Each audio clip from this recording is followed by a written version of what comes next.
vida, Tu és o Deus da minha salvação.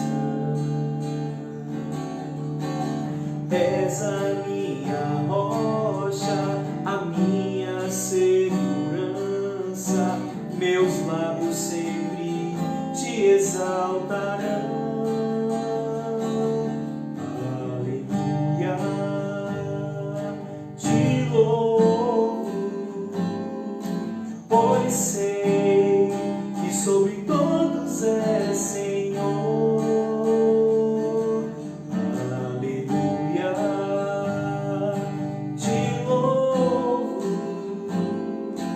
pois sei que sobre todos és Senhor. Aleluia, aleluia, aleluia, louvemos ao Senhor. Aleluia, aleluia,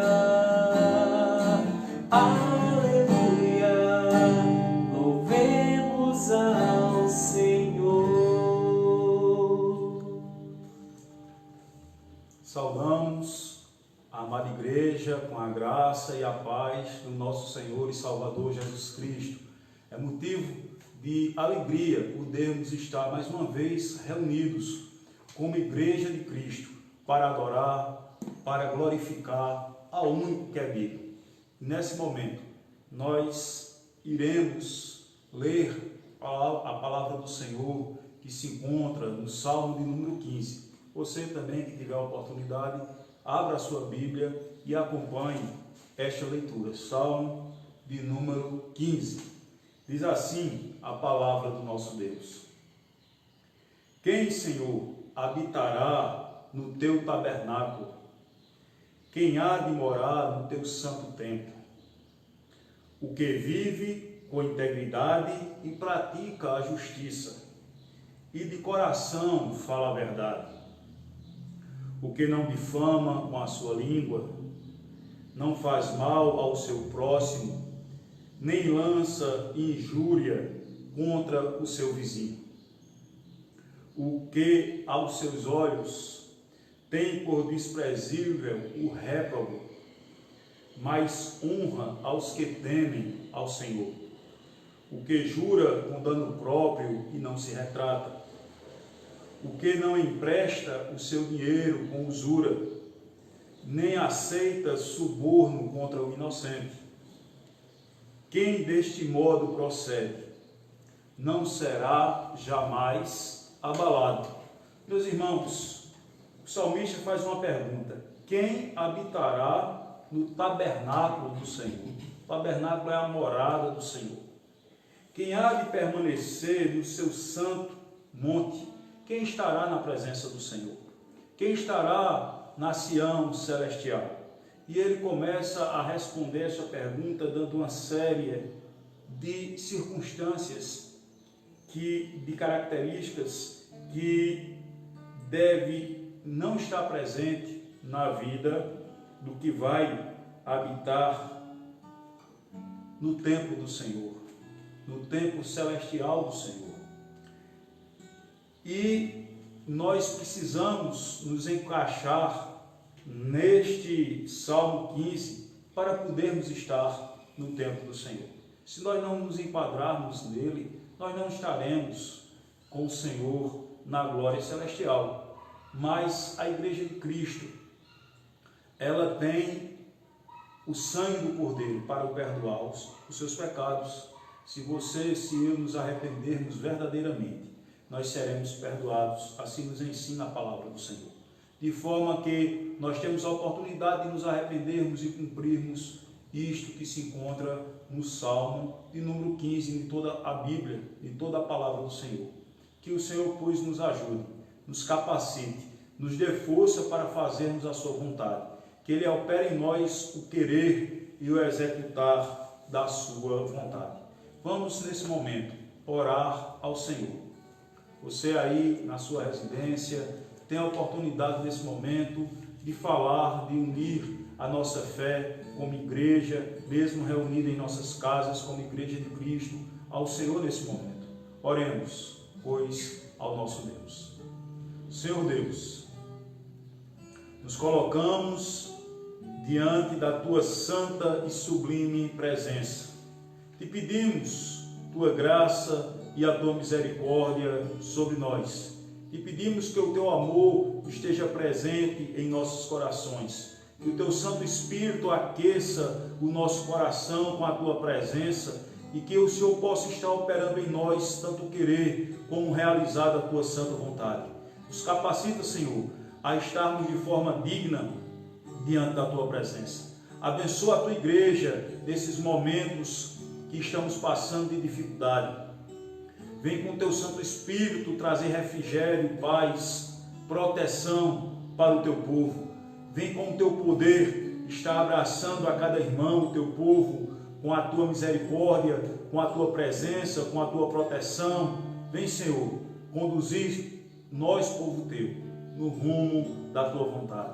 Vem, Senhor, derramar copiosas bênçãos sobre nós, mesmo sendo nós imerecedores da Tua graça e da Tua misericórdia.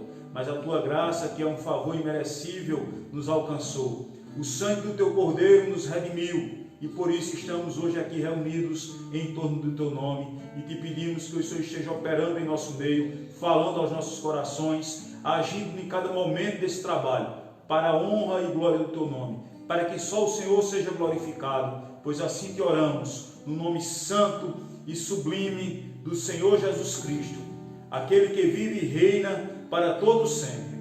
Amém. Vamos entoar ao nosso Deus o hino de número 74. Louve ao Senhor com este hino. Senhor Jesus, me achego a Ti, Tua ira santa mereci, o Teu favor se estende aqui, aceita o pecador. Eu venho como estou, se venho como estou, porque Jesus por mim morreu. Eu venho como estou, as minhas culpas grandes são, mas Tu que não morreste em vão, me podes conceder perdão, aceita o pecador. Eu venho como estou, se venho como estou, porque Jesus por mim morreu. Eu venho como estou. Ó, vem agora, Salvador, livrar-me por Teu grande amor, pois Tu, Jesus, és meu Senhor, aceita o pecador. Eu venho como estou, se venho como estou, porque Jesus por mim morreu. Eu venho como estou. Amém.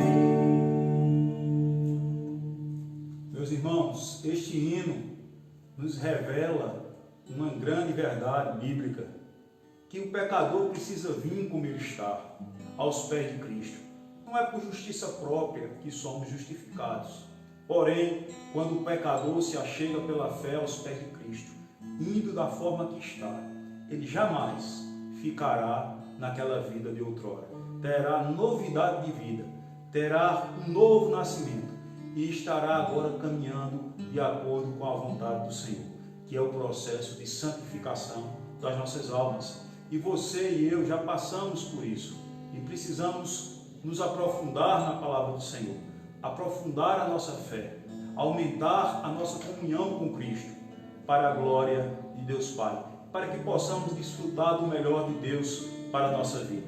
Você e eu temos a oportunidade de desfrutarmos o melhor de Deus, o que Deus tem preparado para nós, para os seus santos, nos com bênçãos, com a sua presença espetacular.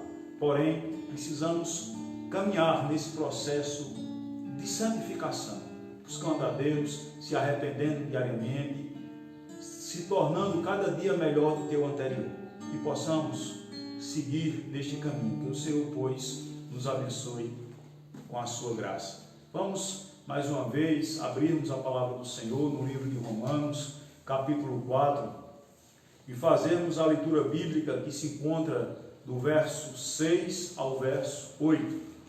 Abra também a sua Bíblia, você que está com essa possibilidade, e acompanhe esta leitura bíblica, Romanos, capítulo 4, do verso 6 ao verso 8.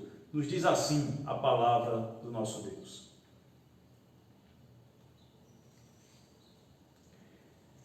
E é assim também que Davi declara ser bem-aventurado o homem a quem Deus atribui justiça, independentemente de obras.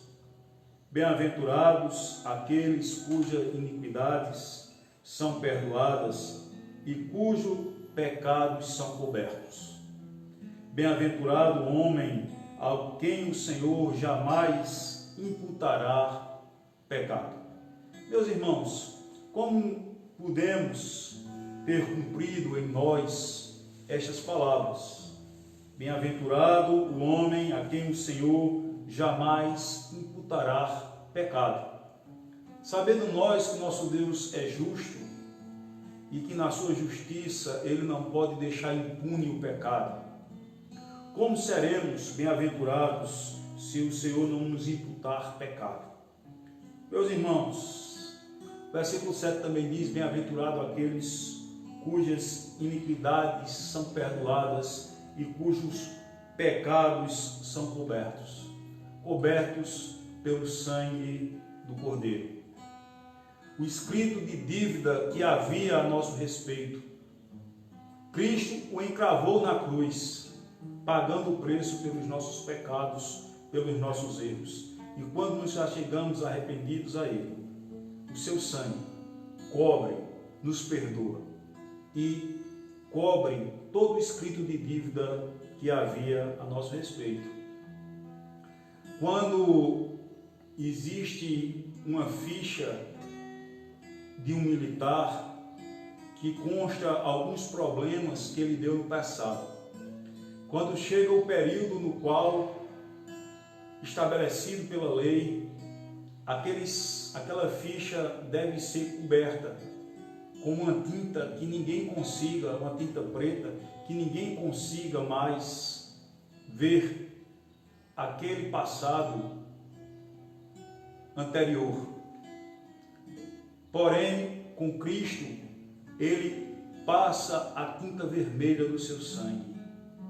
E Ele não apenas encobre, mas Ele apaga nossas transgressões, de forma que nós estaremos com a nossa ficha limpa diante de Deus, quando nos arrependemos dos nossos pecados.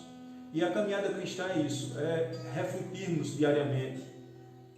A Bíblia também diz que o justo cairá 7 vezes e não ficará prostrado, porque o Senhor é poderoso para o erguer, para o suster. A palavra de Deus nos diz isso lá em Provérbios. Então, meu irmão, se você caiu, não se acomode nessa situação de pecado. Busque reconciliar-se com Deus e Deus lhe erguerá, lhe levantará, não deixará você na lama, lhe dará um novo rumo, uma nova jornada na casa do Senhor. De forma que, se alguém cai e fica prostrado na lama, abandonando a fé, essa pessoa não era justa. Na verdade, nós não temos justiça em nós mesmos. Ela não era justificada pelo sangue do Cordeiro, que perdoou os seus pecados. De forma que você, nesse momento, tem a oportunidade de orar, pedindo a Deus perdão pelos seus pecados, pedindo a Deus para lhe direcionar a sua vida, lhe conduzir-se de acordo com a sua própria vontade, a vontade do Pai Celeste. Oremos nesse momento, uma oração de confissão, de pecados. Pai bendito, nos achegamos diante do Teu trono da glória através do Teu Filho amado Jesus Cristo, aquele que vive e reina, que pagou o preço na cruz do Calvário pelo perdão dos nossos pecados. E pedimos que o Teu sangue precioso do Senhor Jesus Cristo esteja sendo derramado nesse momento sobre nós, nos purificando de toda e qualquer iniquidade, nos perdoando, nos lavando. Lava, Senhor, os nossos corações, as nossas almas. Vem mudar o intuito do nosso coração, para que o nosso coração esteja de acordo com a Tua vontade, sintonizado com o Teu querer. Vem, Senhor, levantar alguém que esteja nesse momento caído. Vem, Senhor, lavar com o Teu sangue precioso e torná-lo alvo mais que a neve. Tua palavra diz que nós não podemos ficar prostrados, porque fomos comprados pelo sangue do Cordeiro, de forma que temos o nosso nome escrito no livro da vida e precisamos nos erguer pelo sangue do Cordeiro para estarmos caminhando rumo a Jerusalém Celestial. Vem, Senhor, abençoar a Tua igreja, fortalecer o Teu Espírito, dar ânimo, conforto nesta hora, pois assim que oramos, no nome santo e poderoso do Senhor Jesus Cristo. Amém. Vamos agora louvar ao Senhor com cânticos espirituais. Cante conosco, hino ao nosso Deus.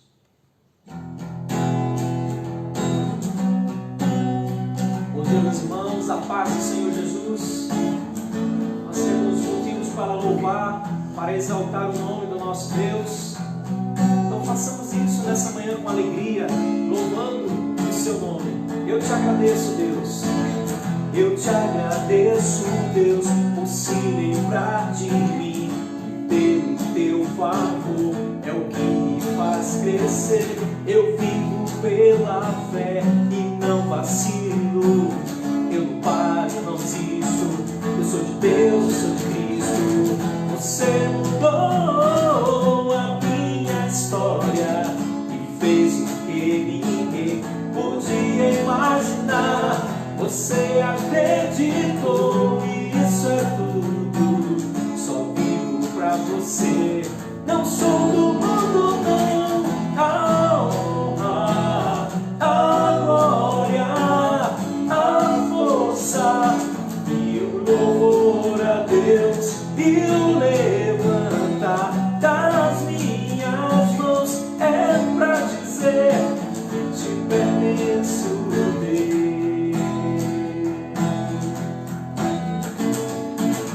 Eu te agradeço, Deus, que no deserto não me deixou morrer e nem desanimar. E com aquela mãe que não desiste, Você não se esqueceu, Você insistiu, Você mudou a minha história e fez o que ninguém podia imaginar. Você acreditou, isso é tudo. Só vivo pra Você. Não sou do mundo, não. A honra, a glória, a força e o louvor a Deus e o levantar das minhas mãos é pra dizer que te pertenço, Deus. A honra, a glória, a força e o louvor a Deus e o levantar das minhas mãos é pra dizer que pertenço a Deus. Nós somos do Senhor e te pertenço, Deus.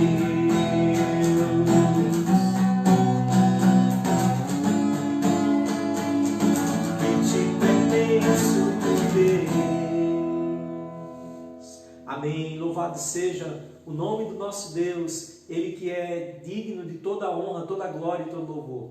E como foi falado nessa manhã, o Senhor é misericordioso, o Senhor é justo, o Senhor é compassivo para conosco. A palavra de Deus nos diz que isso aconteceu por meio de Jesus Cristo. Por isso, aqueles que estão em Cristo, diz a Escritura, nenhuma condenação há para aqueles que estão em Cristo Jesus.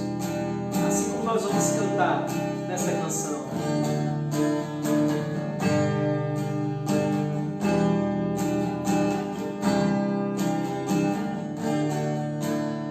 De todas as provas que eu já passei, é bem difícil, Senhor, a gente ter que ouvir acusações do vil tentador.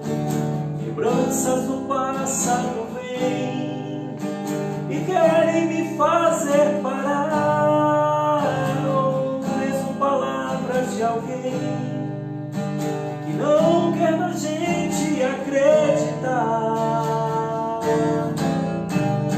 Quase parando, sem força e vigor, a gente lê a palavra e encontra bastante poder para vencer e continuar a jornada e ver que o passado ficou para trás, pois Cristo na cruz tudo já venceu, e saber que dele não lembra mais.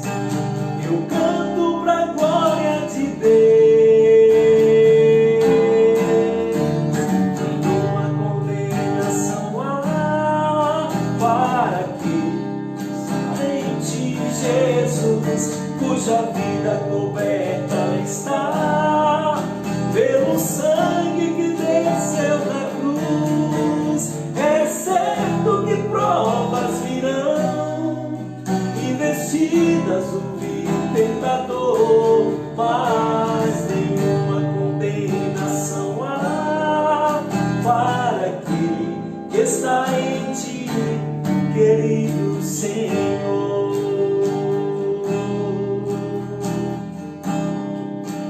Do início, todas as provas que eu já passei, é bem difícil, Senhor, a gente ter que ouvir acusações do vil tentador. Lembranças do passado vêm e querem me fazer parar, ou mesmo palavras de alguém que não quer na gente acreditar. Quase parando, sem força e vigor, a gente lê a palavra e encontra bastante poder para vencer e continuar a jornada e ver que o passado ficou para trás, pois Cristo na cruz tudo já venceu, e saber que dele não lembra mais. Eu canto pra glória de Deus. Nenhuma condenação há para que está em ti, Jesus, cuja vida coberta está pelo sangue que desceu da cruz. É certo que provas virão, investidas do vil tentador, mas nenhuma condenação há para aquele que está em ti, querido Senhor. Nenhuma condenação há para aquele que está em ti, Jesus, cuja vida coberta está pelo sangue que desceu da cruz. É certo que provas virão, investidas do vil tentador, mas nenhuma condenação há para aquele que está em ti, querido Senhor.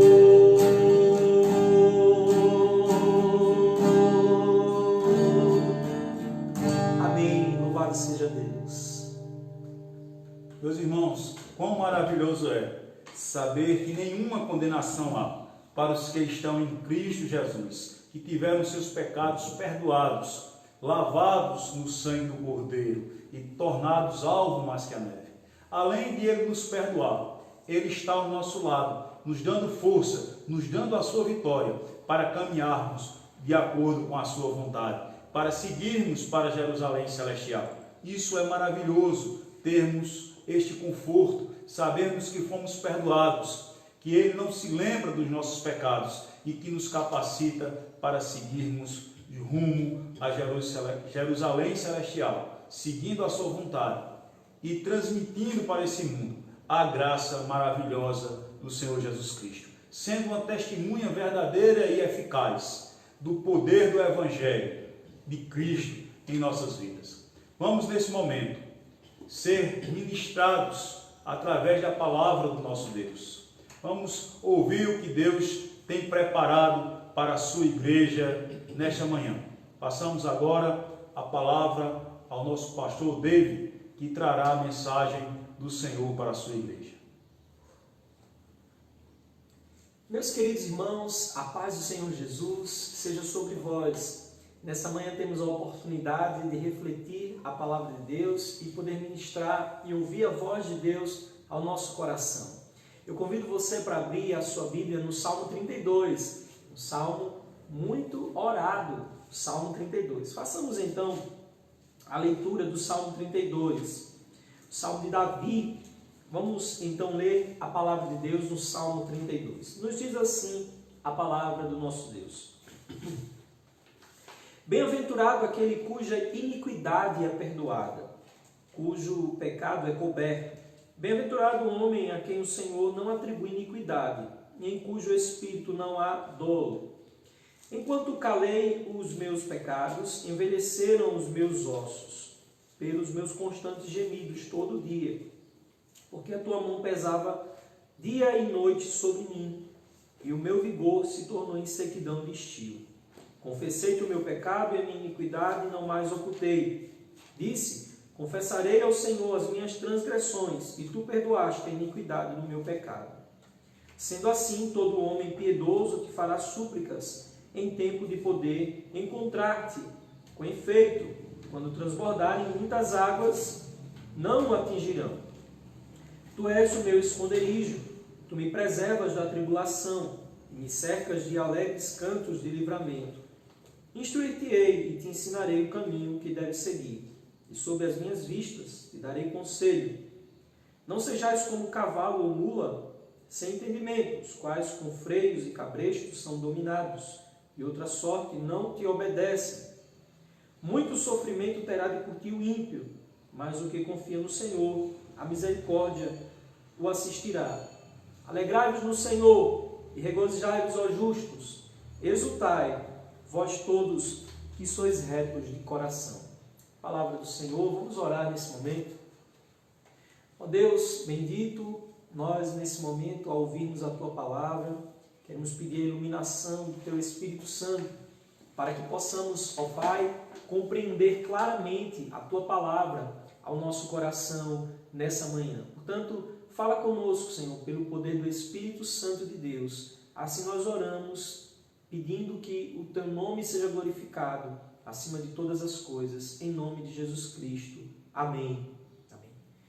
Já aconteceu com você de você esconder algum erro, alguma falha, algum pecado?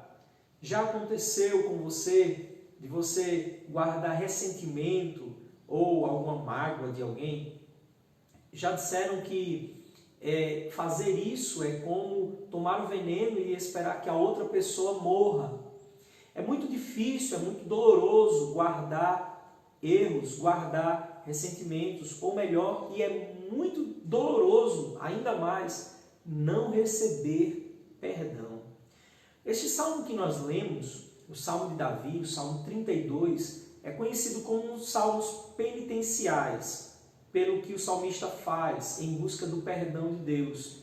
Então, todo o esforço que ele faz na busca e na tentativa de obter o perdão, por isso aqui são conhecidos, quando nós encontramos salmos dessa categoria, são chamados de salmos penitenciais. Mas este salmo, além de ser também um salmo penitencial, ele é um salmo didático, porque nós encontramos aqui algumas diretrizes para o salmista. Por exemplo, nós temos pelo menos 4 direções aqui neste salmo. A primeira é quando o salmista é orientado a cumprir a lei de Deus. A primeira direção aqui é a orientação, quando o salmista é orientado a cumprir a lei de Deus. E a segunda diretriz aqui é a questão da desorientação. É quando o salmista, então, sabendo e conhecendo a lei, ele transgride a lei, ele deixa de cumprir essa lei. Então ele estava num caminho orientado pela lei, agora ele está desorientado dessa lei. É quando ele descumpre a lei. Vemos uma terceira orientação nesse salmo. Ele recebe de volta a reorientação. Então o salmista foi orientado pela lei. Quando ele pecou, ele deixou de ser orientado e passou a estar desorientado da lei. E agora ele precisa ser reorientado à lei. E quando isso acontece, ele volta à comunhão, ele é restabelecido, então, de volta ao perdão de Deus pela comunhão com o Pai. E quando isso acontece, a resposta do salmista é louvor. Então, nós temos aqui a 4ª direção do salmista nesse salmo. É louvar a Deus pelo perdão, graça e socorro obtido pelo nosso Deus. A ordem nem sempre vai estar assim em todos os salmos. Nem todos os salmos didáticos terá essa ordem.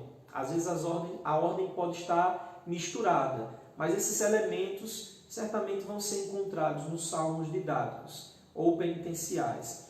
E o que nós sabemos, irmãos, é que este salmo é um salmo libertador para todos aqueles que estão sofrendo com a culpa, todos aqueles que estão passando por dificuldades sem acreditar ou sem tomar posse ou inserir ou acreditar no perdão de Deus para as suas vidas. Este é um salmo que nos liberta de toda culpa, de toda condenação.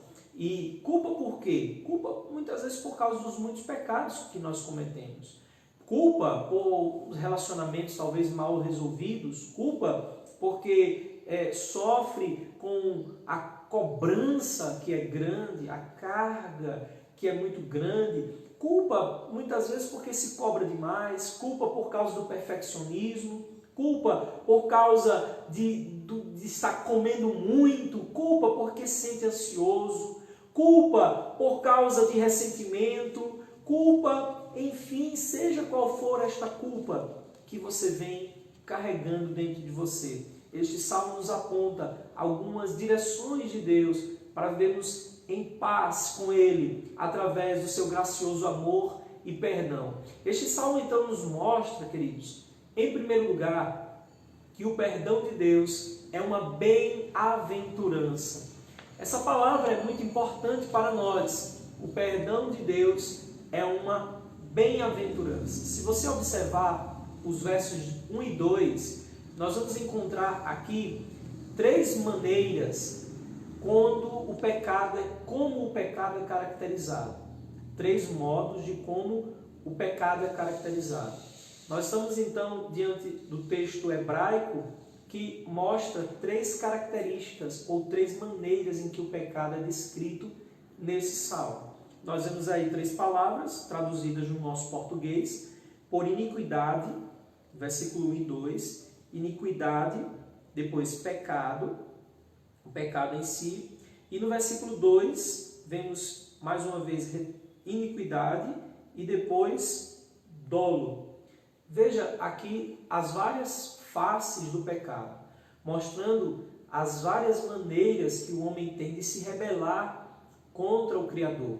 E dessa maneira aqui descrita, nós percebemos que, independente de qual seja a rebelião ou o pecado, mesmo assim o homem cujo arrependimento é verdadeiro, ele é alcançado pela graça e misericórdia de Deus. Nisso nós vemos aqui a expressão do salmista, essa expressão da bem-aventurança, em ser alcançado pelo perdão de Deus. Ou seja, ele se sente mais que feliz, ele se sente mais que abençoado. É isso a expressão da bem-aventurança. E exatamente aqui, onde o perdão é caracterizado como uma das maiores bênçãos que o homem pode obter de Deus. Se você analisar, o que adianta, meu irmão, a gente ter religiosidade e não ter o perdão? A gente vai ficar fingindo, como os fariseus fingiam, ter relacionamento com o Criador, com Yahvé, e ao mesmo tempo não sendo misericordiosos nem com o próximo, nem consigo mesmos.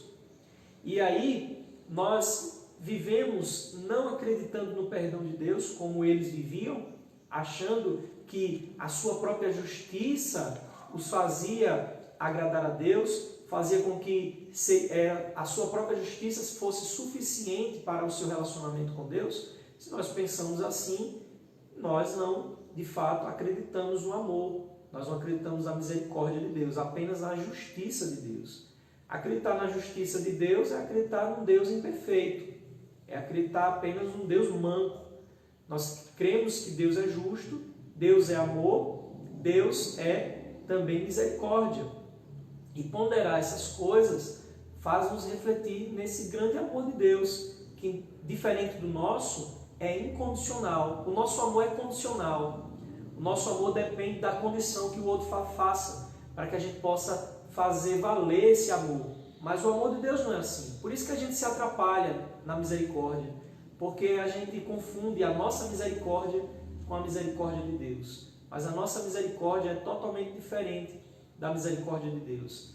E quando nós aprendemos isso, sabendo que Deus flui dele em nós alguns dos seus atributos, que são atributos chamados de atributos comunicáveis, ou seja, Deus comunica alguns dos seus atributos, que seriam atributos apenas divinos, mas ele atribui a nós também, aos seus filhos, alguns desses atributos. Por exemplo, um desses atributos é graça. Deus flui em nossas vidas, em todos os seus filhos, um pouco da sua graça. Flui em nós também a misericórdia de Deus, alguns desses atributos divinos, a bondade também, flui de Deus em nós a bondade. Ou nós não temos aspectos bons na nossa vida? Somos, sim, essencialmente pecadores, mas por conta de Deus comunicar alguns dos seus atributos em nós, então esses atributos em nós faz com que nós também possamos provar de bondade, possamos provar de misericórdia, de graça. Por isso, nós podemos então vivenciar isso uns com os outros também. Então, quando nós olhamos para o perdão de Deus e vemos essa grandeza de ser uma das maiores bênçãos do relacionamento com Deus, porque através do perdão nós podemos orar sem culpa. Se você comete um pecado, você não tem coragem de chegar com a mesma sinceridade diante de Deus, de fazer pedidos, de fazer orações, de louvar. Você não consegue louvar, você não consegue olhar com alegria, porque você está em pecado, você está em delito, você está em culpa. Então a gente não tem esse sentimento verdadeiro, real dentro de nós. Até que a gente então vai em busca do perdão. E quando somos então perdoados, nos sentimos assim, mais que felizes. Aí sim, relacionamento restaurado, nós conseguimos obter graça do Senhor. Eu lembro a você de uma situação que acontece com os filhos de Israel, quando eles pecam diante de Deus e faz um bezerro de ouro, o Senhor fica irado com o povo. E nessa ira que o Senhor sente, então o Senhor sente vontade de destruir toda a nação de Israel. Toda a nação. Moisés estava no monte, ele não estava participando daquilo, mas até Arão, o irmão de Moisés, estava participando daquele momento. Aliás, foi Moisés que dirigiu tudo. Aliás, foi Arão que comandou tudo aquilo, fazendo com que o povo fizesse um bezerro de ouro.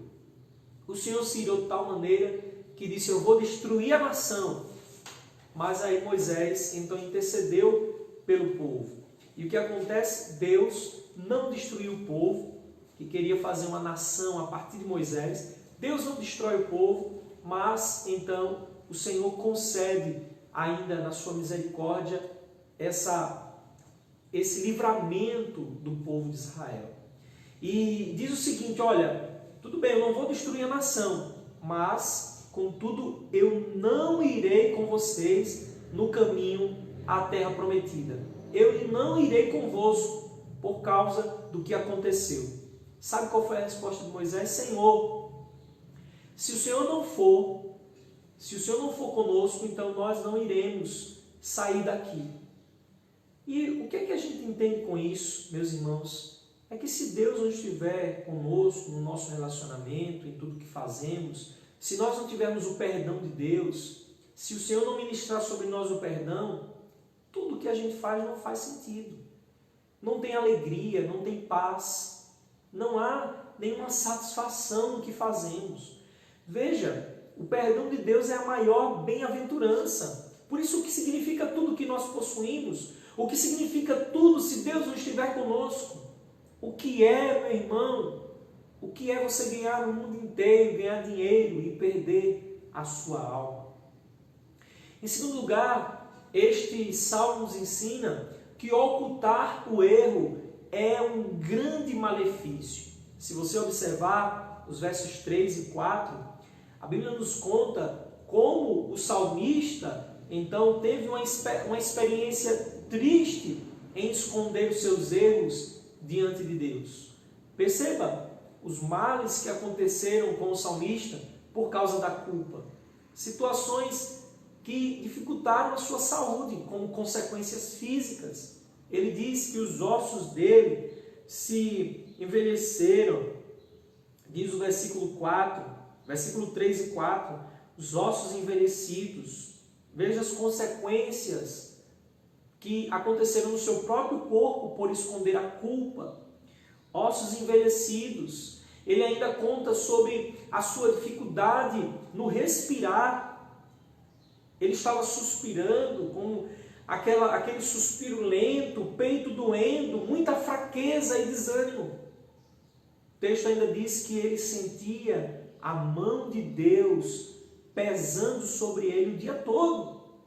A culpa é como uma ferida, e quanto mais a gente se lembra ou a gente é acusado, aquela ferida vai machucando a gente de tal forma como se fosse um espinho no nosso pé. E quanto mais você tenta fugir da culpa, o espinho vai entrando na carne e vai te machucando. Assim é a culpa. E a Bíblia nos fala isso. O que ele fez? Ele diz no versículo 5, ele diz, confessei-te o meu pecado. Por isso que ele confessa o pecado ao Senhor. Mas isso não foi fácil. Ele procurou esconder a sua culpa diante de Deus. E se você analisar, a Bíblia nos traz vários exemplos de pessoas que tentaram esconder os seus erros e pecados e viu que, no final das contas, se deu muito mal. Eu poderia citar aqui no Velho Testamento o exemplo de Acã, lá no livro de Josué, capítulo 7, quando os filhos de Israel haviam vencido uma batalha, e assim que venceram a batalha, o Senhor determinou que tudo fosse dedicado como oferta a Ele, todo despojo de guerra. Mas o que aconteceu? Acã viu alguns utensílios da guerra, uma capa babilônica, e ele escondeu aquela capa embaixo da sua própria casa. Desobedeceu a ordenança do Senhor. Ele escondeu aquele pecado, aquele erro, diante de Josué, de Deus em primeiro lugar, de Josué e de todo Israel. E sabe o que aconteceu, meu irmão?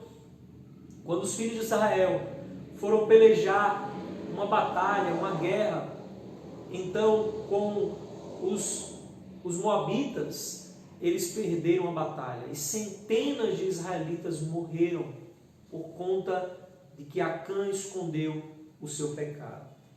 Há consequências trágicas em podermos estar escondendo os nossos erros diante de Deus. Assim o salmista disse, assim vemos na Bíblia. Outro exemplo no Novo Testamento, sabemos a história de Ananias e Safira, em Atos capítulo 5, quando eles esconderam também uma oferta que seria dedicada a Deus, eles esconderam aquilo ao invés de dedicar ao Senhor. E por conta de esconderem aquela oferta que seria dedicada ao Senhor, de esconder esse erro, o Senhor, eles morreram, porque o Senhor operou justiça nas suas vidas.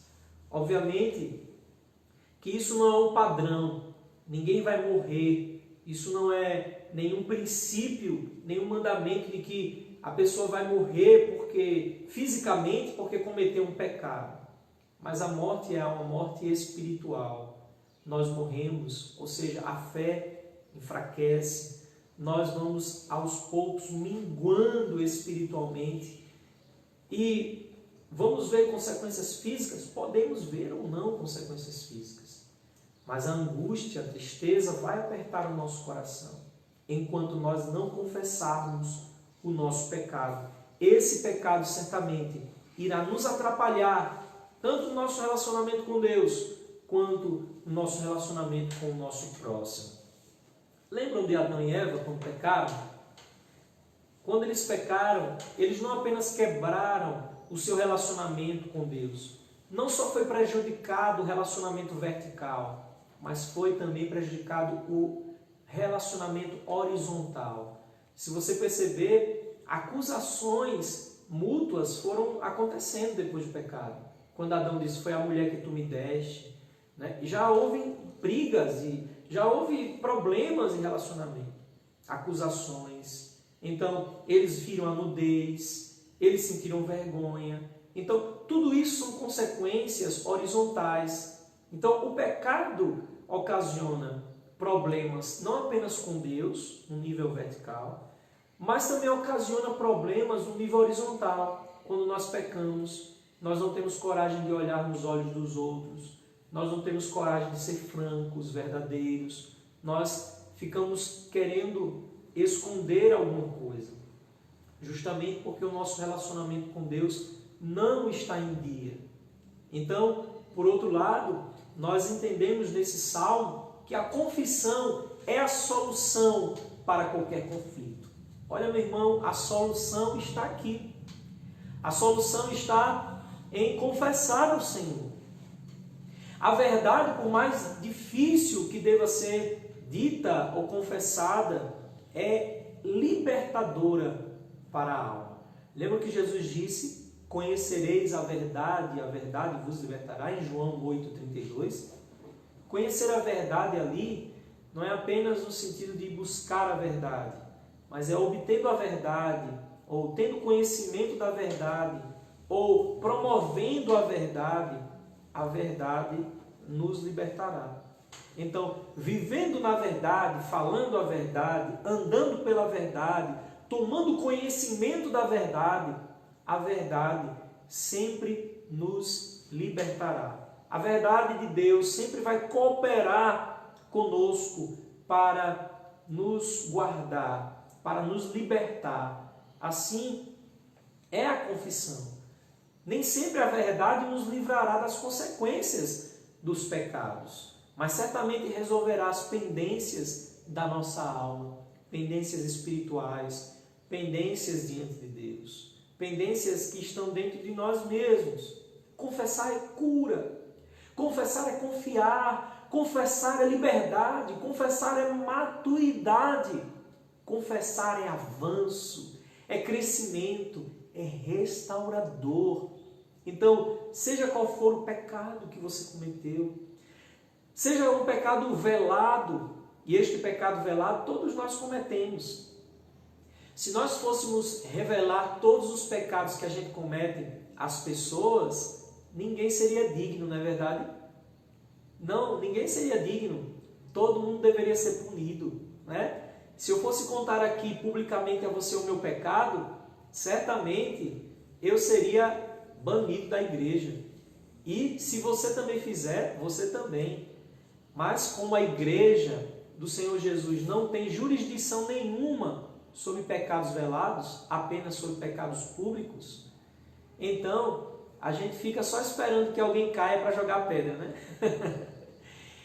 Isso é normal, é o nosso senso de justiça, nós somos assim. Lembram da mulher adúltera, quando caiu em pecado, e aquele pecado se tornou público, porque ela foi pega em flagrante. O que foi que o povo fez? Cada um pegou uma pedra, né? Esperando só Jesus dar sentença para jogarem a pedra contra ela. Mas o que foi que Jesus disse? Mulher, quando ele disse àquela multidão, quem não tiver pecado, atire a primeira pedra contra ela. O problema é que quando o erro se torna público, nós nos tornamos justos e aquele infrator se torna injusto. E aí nós queremos então automaticamente fazer justiça com as próprias mãos. Esquecemos de Deus, esquecemos da soberania de Deus, esquecemos do Deus da justiça e do Deus da misericórdia ao mesmo tempo. E aí, o que foi que Jesus disse? Aquele que não tem pecado, atire a primeira pedra. Não ficou um, todo mundo foi embora, desde o mais velho até o mais novo. Ficou só Jesus e a mulher. O que foi que Jesus disse? Mulher, cadê os teus acusadores? Onde estão eles? Eu não te condeno, eu te perdoo. Mas o que é que Jesus disse? Vai e não peques mais. O que Jesus espera daquela mulher é que, no que dependesse dela, no perdão obtido, é que ela vivesse uma vida cada vez melhor daquela que ela vivia antes. O passado tem que ser, o presente tem que ser sempre melhor que o passado. Vamos deixar de manquejar? Infelizmente não. Infelizmente não vamos deixar de manquejar. Você pode até alcançar no processo de santificação, você pode até alcançar 99,9% de santidade, mas você nunca alcançará 100% de santidade. 100% só no céu, quando nós formos glorificados. Aí sim, na glorificação, como disse Santo Agostinho, lá no céu eu não posso pecar. Como aqui na terra, ninguém pode dizer não posso pecar. Todos nós aqui pecamos. E aquele que diz que não peca, disse o apóstolo João, já está pecando, porque está mentindo e faz de Deus também um mentiroso. Portanto, meu irmão, somente no céu é que nós não vamos pecar. Eu achei interessante, estou nas minhas meditações lendo o livro O Evangelho Maltrapilho, de Brennan Manning. E esse livro tem um trecho muito interessante. Ele é um livro de muitas críticas também, mas eu achei interessante porque como ele trabalha a graça de Deus sobre os maltrapilhos da vida. E nós conseguimos muito bem nos enxergar aqui como este maltrapilho. Mesmo cheio de sensos de justiça, nos sentimos um fariseu lendo esse livro.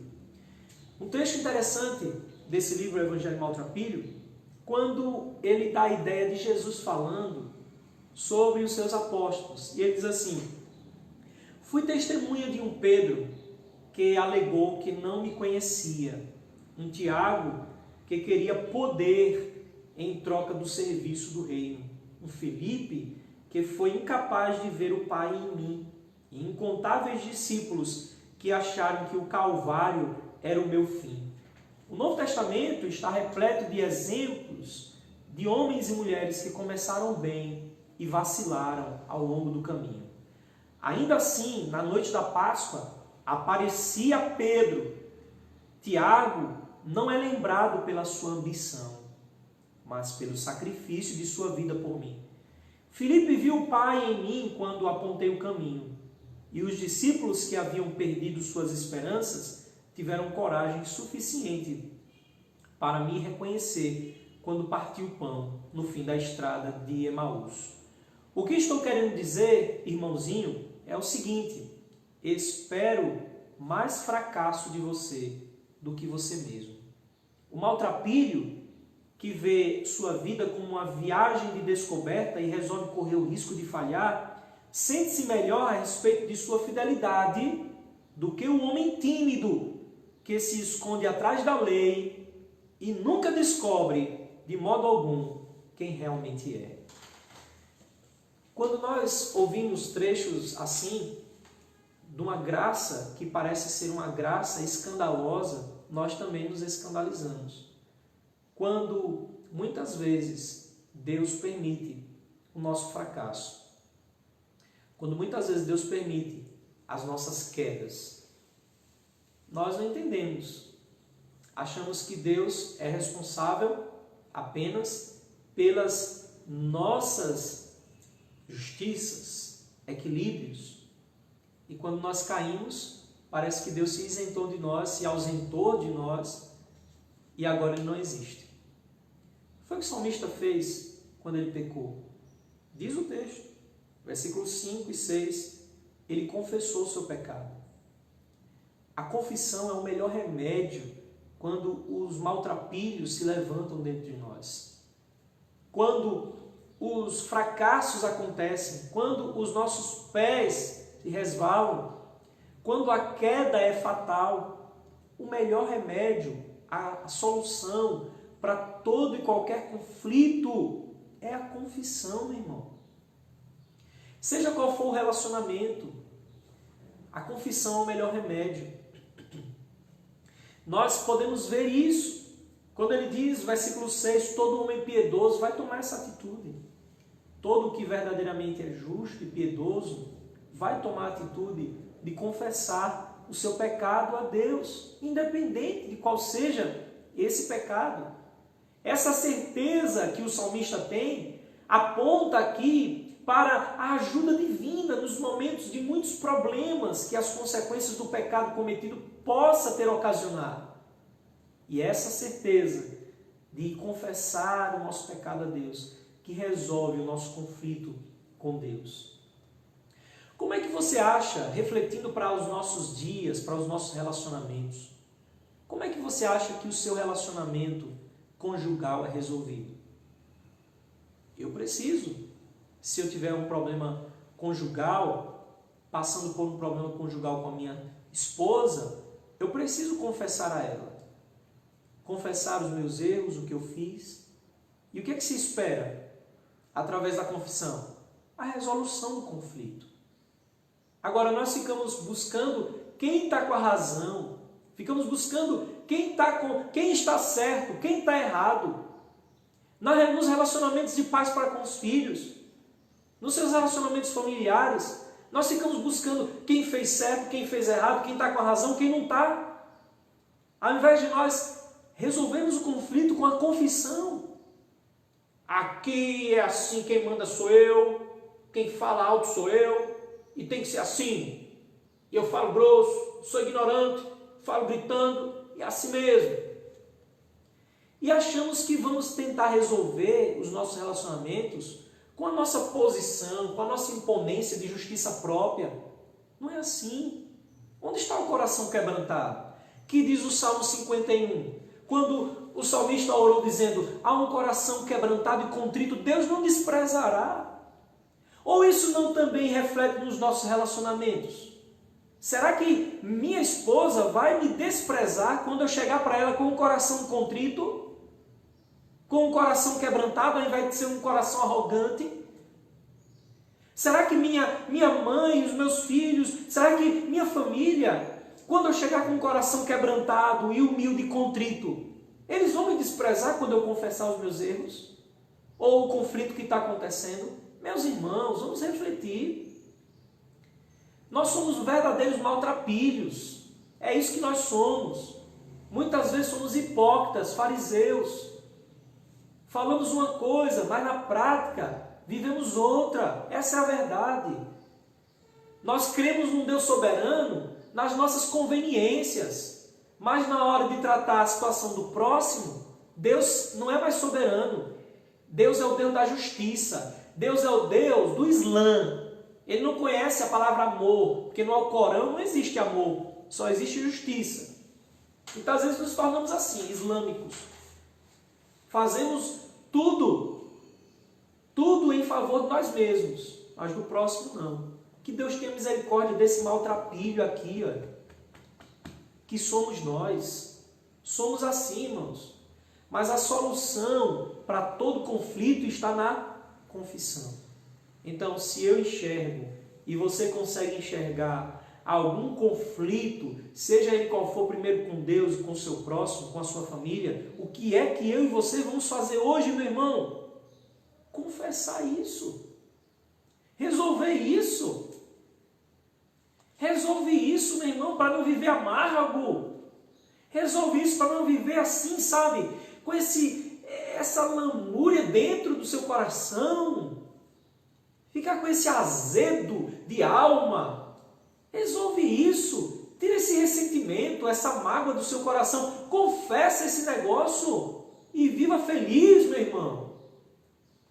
A bem-aventurança está na confissão, é o que o salmista diz no Salmo 32. Agora ficar buscando, você não falou, você falou aquilo comigo, você disse isso comigo, olha, eu me lembro que você falou aquilo. Isso aí só vai prejudicar você, o seu relacionamento. Você precisa entender que confissão liberta a gente dessas coisas. Mas olha o que diz, e é o que Deus faz. Deus opera, irmãos, na confissão. Existe algo fantástico. A confissão é algo que exige fé. Por quê? Quando você confessa o seu pecado a Deus, você recebe alguma confirmação via rede social? Não existe isso. Quando você ora pedindo perdão a Deus, vem uma mensagem celestial de um anjo dizendo: a partir desse momento você acabou de ser perdoado. Perdão realizado com sucesso. Isso acontece? Não acontece isso não, meu irmão. Mas quando você peca, dobra os seus joelhos, pede perdão a Deus, o perdão é obtido pela fé. Até para você pedir perdão, confessar, é uma coisa de fé, depende de fé.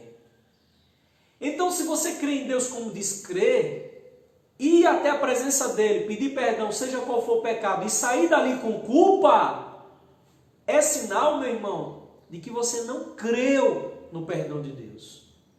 Você até crê em Deus, mas e no perdão dele? A gente tem que crer, né? Então, eu tenho que sair dali acreditando que ele me perdoou. Como disse, confessarmos os nossos pecados, ele é fiel e justo para nos perdoar os pecados e nos purificar de toda injustiça. Então eu tenho que sair dali confiando de que ele me perdoou. E ali, com isso, sai do meu coração toda culpa, toda mágoa. E aí vem João e diz assim: mas e se meu coração me condenar? Aí João diz: maior é Deus do que o nosso coração. Meu irmão, o salmista diz no versículo 7, tu és o meu esconderijo. Veja, aquele que havia escondido o seu pecado, agora faz de Deus o seu esconderijo. Ele não está mais escondendo pecado. Para quê? Ele já confessou, foi absolvido, foi justificado. Se esconder mais para quê? Não. Deus agora é o meu esconderijo, é nele que me abrigo. Eu estava longe dele, eu estava me escondendo dele, mas eu senti o peso da sua mão, fui lá, confessei o meu pecado, e agora eu me abrigo nele, ele agora é o meu esconderijo. E aí o que é que ele prova? Ele diz: tu me preservas da tribulação, e me cercas de alegres cantos de livramento, veja. A alegria é restituída na confissão. Por último, este salmo nos aponta, nós temos visto em primeiro lugar, que este salmo nos ensina que o perdão de Deus é uma bem-aventurança. Em segundo, temos aprendido que ocultar o erro é um grande malefício. Terceiro, temos aprendido que a confissão é a solução para qualquer conflito. E por último, aprendemos que o pastoreio de Deus acontece aqui para o arrependido. Veja o pastoreio de Deus, quando ele usa uma linguagem sapiencial, ou seja, uma linguagem de sabedoria.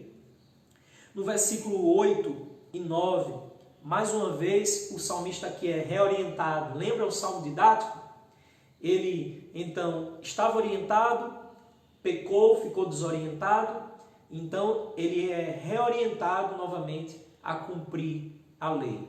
E aí vem o versículo 8 dizendo: instruir-te-ei e te ensinarei o caminho que deve seguir. Então você estava fora da margem, você estava fora da lei, agora eu vou instruir novamente você ao caminho que você deve seguir. É Deus falando ao salmista: eu vou te instruir e sobre as minhas vistas eu te darei conselho. É como um pai que dá um conselho ao filho, e você que é pai e mãe sabe, né? Deu muito conselho ao menino pequeno, à criança, mas aí você dá um conselho e fica de longe, né? Observando para ver se a criança vai fazer exatamente como você falou. É exatamente isso que Deus está dizendo. Eu vou instruir você no caminho que você deve seguir, mas eu vou ficar observando. Eu vou manter o meu olhar para você, para ver se de fato você vai seguir o meu conselho.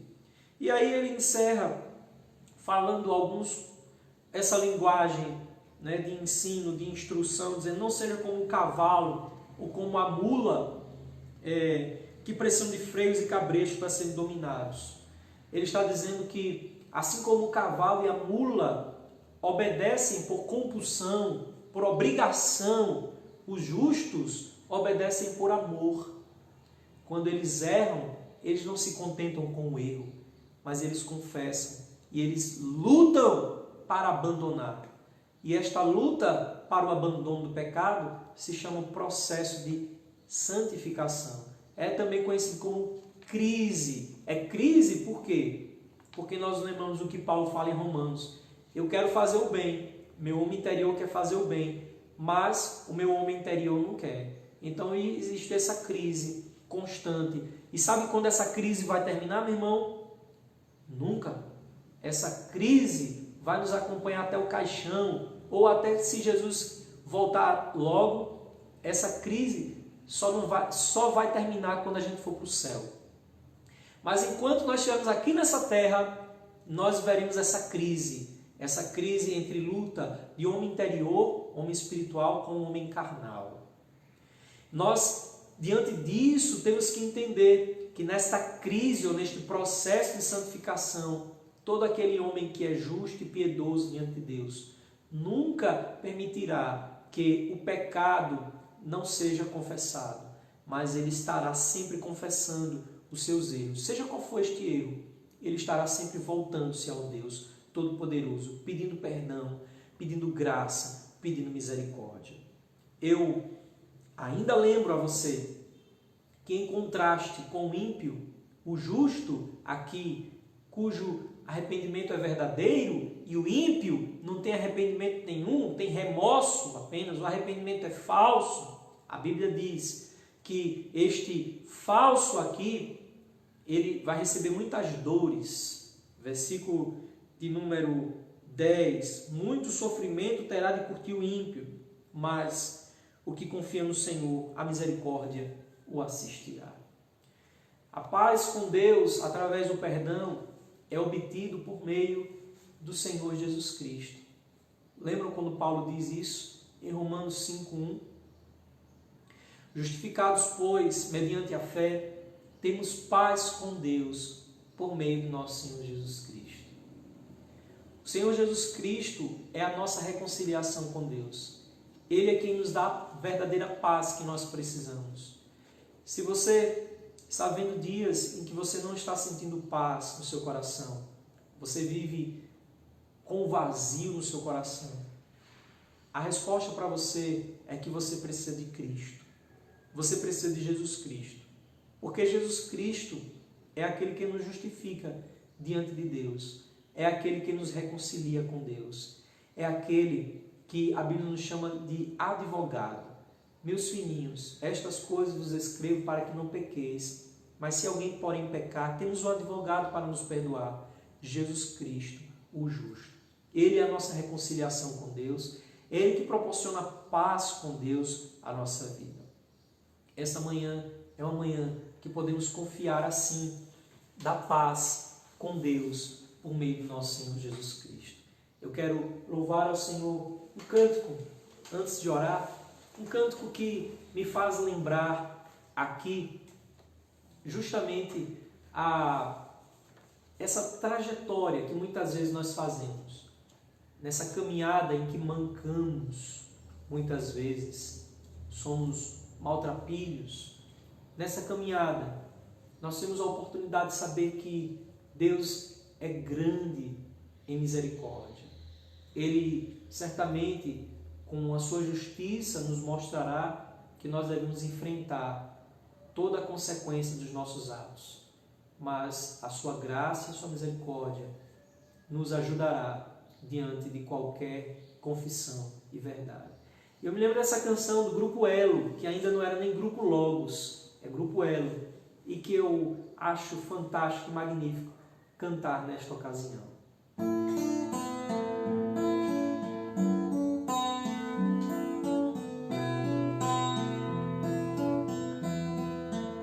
Seguir a Cristo, ó quanto anelo, ter minha vida cada dia com meu Rei, mas quão difícil é obedecê-lo, andar aqui como Ele mesmo quer.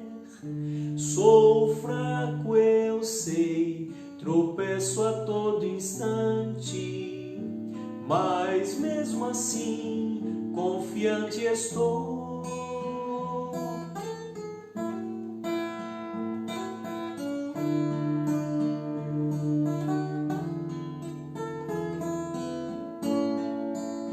Seguir a Cristo, ó quanto anelo, ter minha vida cada dia com meu Rei, mas quão difícil é obedecê-lo, andar aqui como Ele mesmo quer.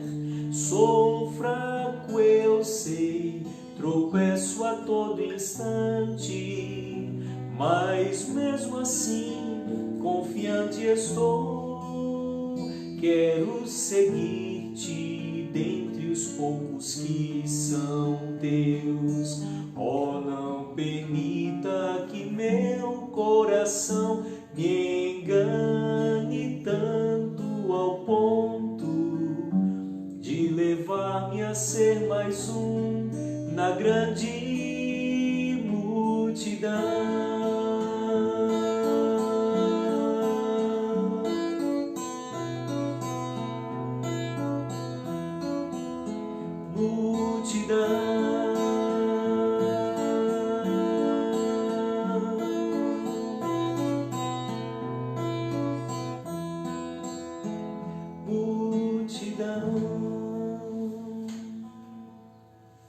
Amém.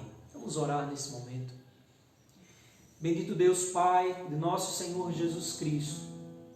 Obrigado, ó Pai, por esta manhã, na rica oportunidade de ouvir a Tua palavra ao nosso coração. Obrigado, Senhor, por saber que Tu és um Deus justo, um Deus que não nos livra das consequências dos nossos pecados, dos nossos atos, mas Tu és gracioso, misericordioso, que nos perdoa e nos ajuda e nos recebe de volta. E em Cristo Jesus, justificados, nós recebemos graça para poder suportar e enfrentar todas as consequências da verdade e dos nossos atos. Obrigado, Senhor, pelo Teu perdão em Jesus. Obrigado, Senhor, porque no meio das quedas, o Senhor sempre nos susteve, o Senhor sempre amoroso e bom e justo e compassivo para conosco. Obrigado, Pai, por esta palavra libertadora ao nosso coração. Essa palavra que nos confronta acerca da justiça, do amor. Ó Deus, esta palavra que nos faz enxergar a Tua grandiosa graça incondicional. Obrigado, Senhor, que esta palavra traga paz ao nosso coração, que esta palavra traga, Senhor, libertação. Assim nós oramos, ó Pai, pedindo que o Senhor abençoe a Tua igreja, continua abençoando o teu povo, esteja também recebendo, ó Pai, os dízimos e as ofertas do teu povo, Senhor. Os dízimos e as ofertas que têm sido colocadas diante do Senhor, Pai. Teu povo que tem trazido, Senhor, as suas contribuições para a tua casa, Senhor. Continua sendo com o teu povo, suprindo as necessidades, abençoando com todas as sortes e bênçãos. Fica conosco, ó Pai, e prepara-nos para esta noite estarmos cultuando ao Senhor, para a glória e honra do teu santo nome, Senhor. Assim nós oramos, te bendizendo em nome de Jesus. Amém. No mais, meus irmãos, que o amor de Deus, o nosso eterno Pai, a graça maravilhosa do nosso Senhor e Salvador Jesus Cristo e as divinas consolações do Espírito Santo de Deus sejam sobre todos vós, hoje e para sempre. Amém.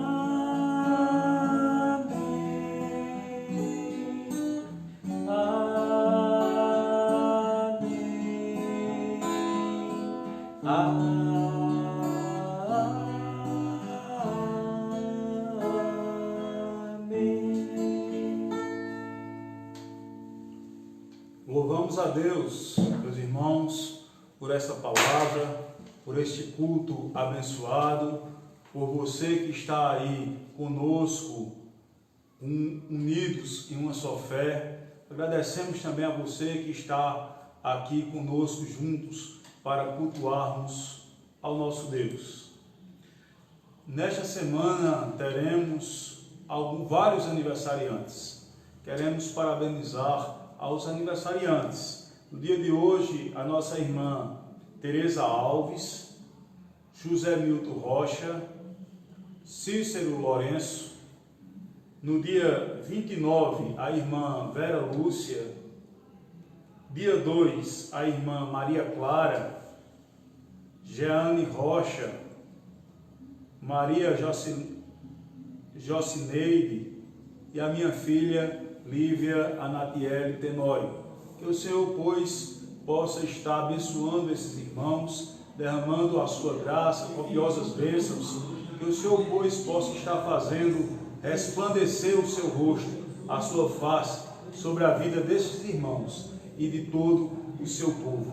Queremos também avisar os irmãos que, se você não puder entregar os seus dízimos através da transferência bancária que será colocada logo após o número da conta, você pode estar trazendo no domingo, no horário dos cultos, aqui na igreja, entregando o seu dízimo pessoalmente. Que o Senhor, pois, possa estar nos abençoando, nos dando uma semana de paz, uma semana na sua presença, abençoada, sabendo que nós não somos dos que retrocedem. Nós podemos tropeçar, podemos até cair, como a palavra do Senhor diz, que o justo cairá, mas não ficará prostrado.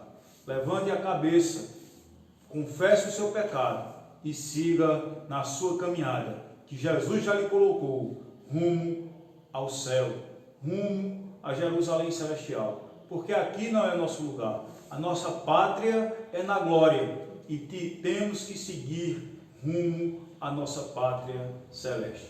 Que o Senhor, pois, nos abençoe e seremos despedidos com o hino de número 368, despedida. Hoje nós tivemos a ausência do nosso tecladista e vocalista, o presbítero Paulinho. Então, hoje, presbítero, eu vou terminar com uma canção diferente, tá? Firme, ó Deus, está o meu coração, firme nas promessas do Senhor. Eu continuo olhando para ti, e assim eu sei que posso prosseguir. E mesmo quando eu chorar, as minhas lágrimas serão para regar a minha fé e consolar meu coração. Pois o que chora aos pés da cruz, clamando em nome de Jesus, alcançará de ti, Senhor. misericórdia, graça e luz. E mesmo quando eu chorar, as minhas lágrimas serão para regar a minha fé e consolar meu coração. Pois o que chora aos pés da cruz, clamando em nome de Jesus, alcançará de ti, Senhor, misericórdia, graça e luz. Deus abençoe, meus irmãos. Até a noite, se Deus quiser.